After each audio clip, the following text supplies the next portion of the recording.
Senior വൈജയന്തിയോട് fight ചെയ്യാനാണോ junior വൈജയന്തിയുടെ തീരുമാനം? നീ എന്തെങ്കിലും ഒരു തിരിച്ചു വരുമ്പോ ചോദിച്ചാ മതിയോ? നീ എവിടെയായിരുന്നു? നീ ആരുടെ കൂടെ ആയിരുന്നു?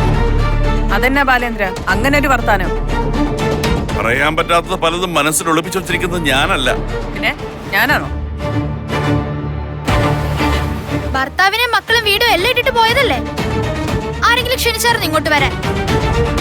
അച്ഛന്റെ സ്ഥാനത്ത് ഞാനായിരുന്നെങ്കിൽ ആ ഗേറ്റിന് ഇപ്പുറത്തേക്ക് കടത്തൂലായിരുന്നു. സ്റ്റാൻലി ജോസഫിന്റെയും വൈജയന്തിയുടെയും മകളാ ഞാൻ. ചുമ്മാ കള്ളക്കഥ. കുട്ടിച്ചാനെ വിളിച്ച് വിവരം പറയും. പുള്ളിക്കാരൻ അറിഞ്ഞാ പിന്നെ വേണ്ടതെന്നു വെച്ചാ പുള്ളി ചെയ്തോളും. അന്നേരം എന്നാ ചെയ്യും? അവിടെയും വലിയ കുടുംബകലഹം ഉണ്ടാവോ?